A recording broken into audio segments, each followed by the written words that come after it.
Everyone, आज हम class 10th का चैप्टर नंबर 11 है इलेक्ट्रिसिटी, उसके क्वेश्चंस का पार्ट 3 कर रहे हैं।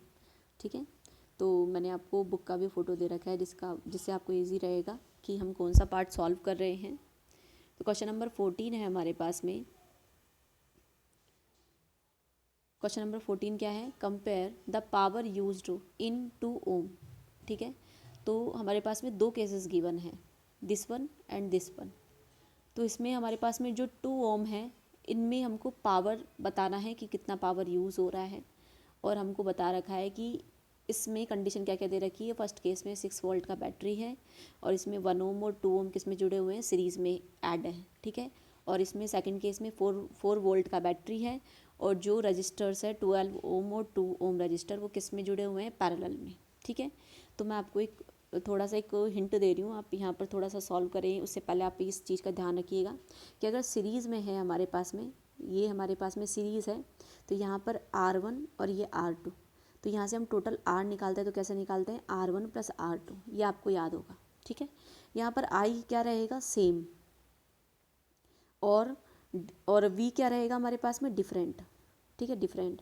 तो जब भी हम यहाँ पर पावर निकालेंगे, ऐसे केस में जब भी हम सीरीज़ में पावर निकालते हैं तो पावर का फॉर्मूला हम लगाते हैं I²R, क्योंकि यहाँ पर I क्या है हमारे पास में, सेम आती है। ठीक है, तो एक तो ये हो गया। तो मैं इसको क्वेश्चन सॉल्व कर देती हूँ पहले, तो देखिएगा आप एक बार।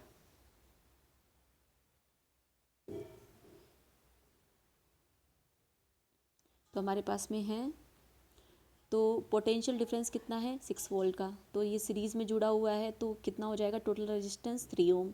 अकॉर्डिंग टू ओम्स लॉ क्या होता है, V=IR। यहाँ से हमने I निकाला है, कितना आ जाएगा, 2 एम्पियर आ जाएगा। ठीक है, तो आप देखिएगा एक बार।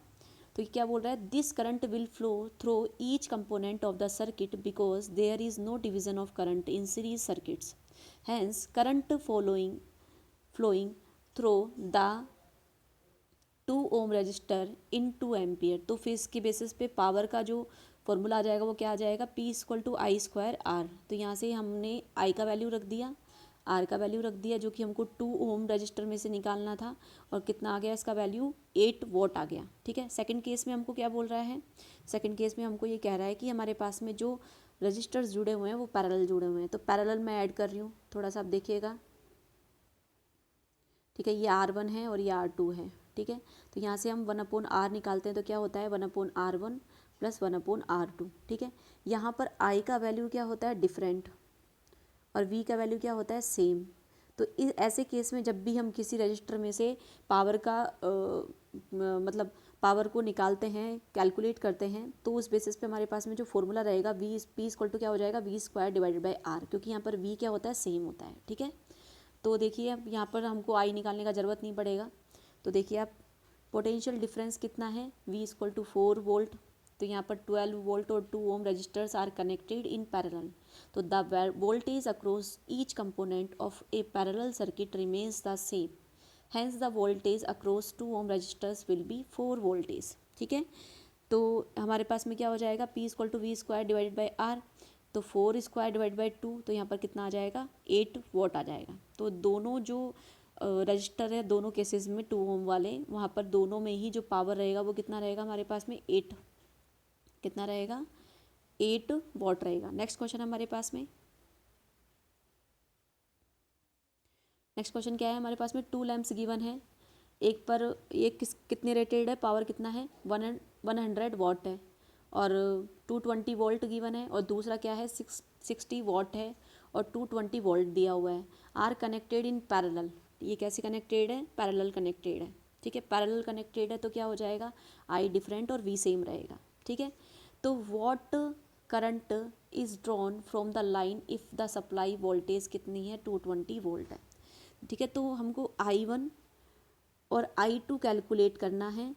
ठीक है, I1 और I2 कैलकुलेट करना है, और इन दोनों को ऐड करना है। ठीक है, देखते हैं कैसे होता है ये क्वेश्चन। सबसे पहले तो हम निकालेंगे पावर। हम वी नो दैट वॉट, कि जो पावर होता है वोल्टेज मल्टीप्लाई बाय करंट। तो मैंने आपको सिंपल फार्मूला बताया था, P=VI। ठीक है, तो यहाँ से हम एक बार I निकाल लेंगे। ठीक है, और दूसरे केस के लिए भी हम क्या निकालेंगे, यहाँ से दूसरे केस के लिए भी हम यहाँ पर I निकाल लेंगे। जब दोनों केस के लिए हम जैसे करंट निकालते हैं तो ये I1 हो गई हमारे पास में, ये I2 हो गई, और दोनों को हम ऐड करके फिर हम टोटल क्या बता देंगे, करंट बता देंगे, ठीक है। नेक्स्ट क्वेश्चन है हमारे पास में,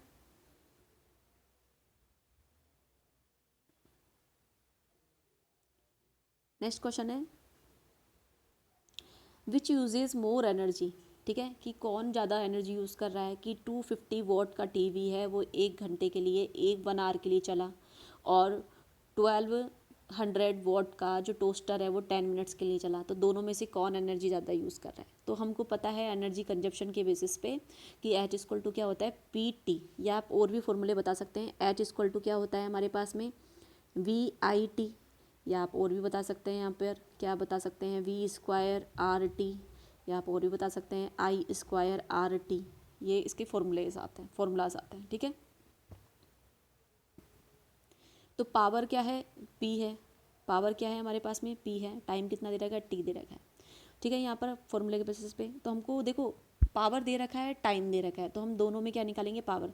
देखो जो टीवी है 250 वॉट का है और कितने आवर चल रहा है, 1 आवर चल रहा है, तो 1 आवर को मैं सेकंड्स में चेंज करूँगी तो 3600, तो हमारे पास में जो ये जो मतलब एनर्जी है, एनर्जी का जो यूनिट आता है वो कितना आता है, जूल आता है, ठीक है। तो 9 × 10⁵ कितना आ जाएगा, जूल।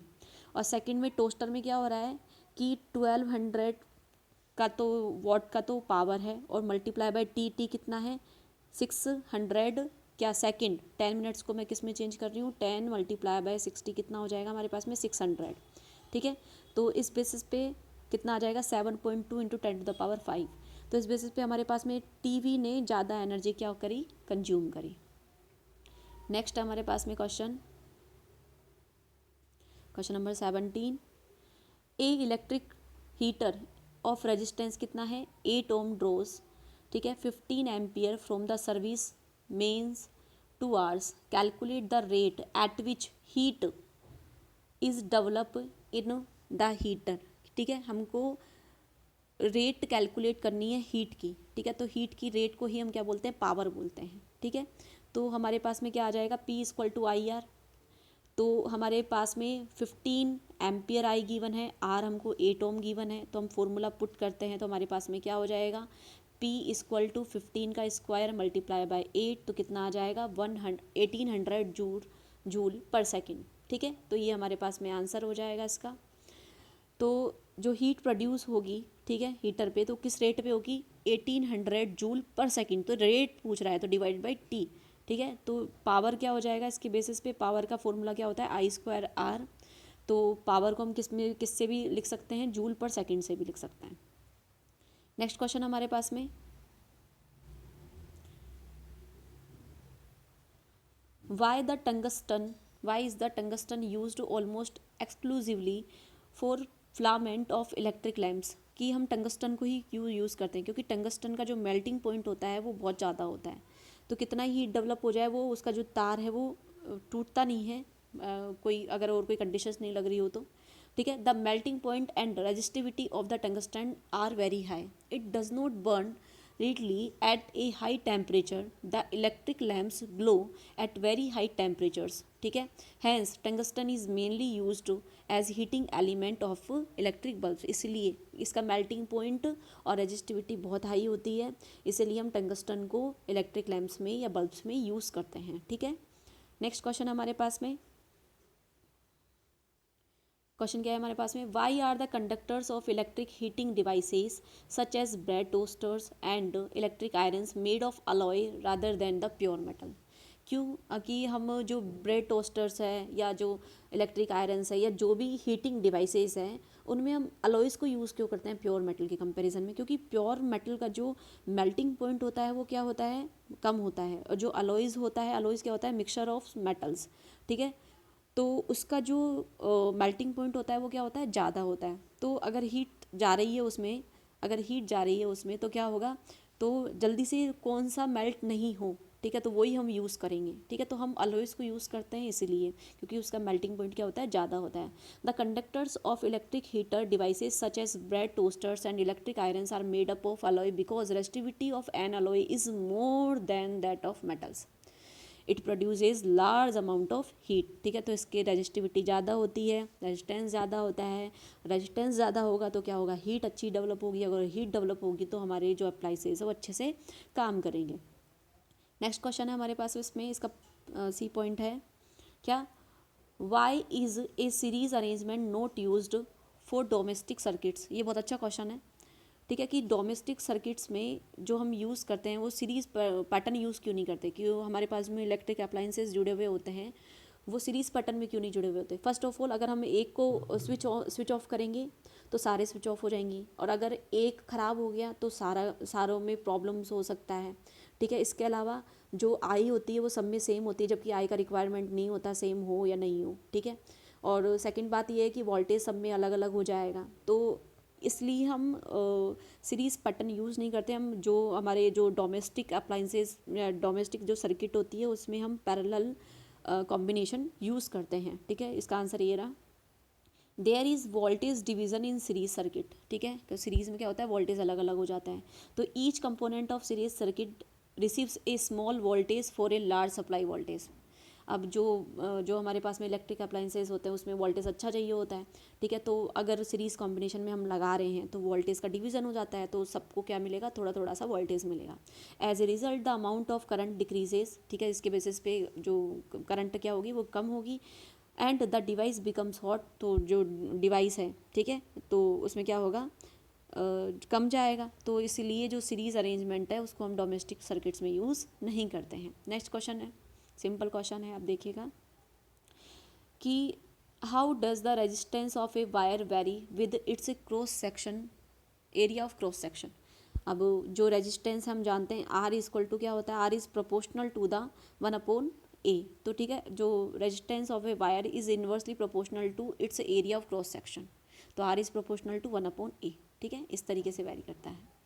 नेक्स्ट क्वेश्चन हमारे पास में, why are copper and aluminium wires usually employed for electric transmission, कि हमको कॉपर और एल्यूमिनियम वायर यूज़ क्यों करते हैं इलेक्ट्रिसिटी ट्रांसपोर्टेशन के लिए, ठीक है। क्योंकि इनका जो रेजिस्टेंस है वो क्या होता है, कम होता है, ये रेजिस्टिविटी क्या होती है, कम होती है, इसीलिए ये क्या होते हैं, इलेक्ट्रिसिटी के गुड कंडक्टर्स होते हैं, तो इसलिए हम इनको इलेक्ट्रिकल ट्रांसमिशन के लिए यूज़ करते हैं। तो ये हमारा इलेक्ट्रिसिटी चैप्टर कंप्लीट होता है। Thank you so much.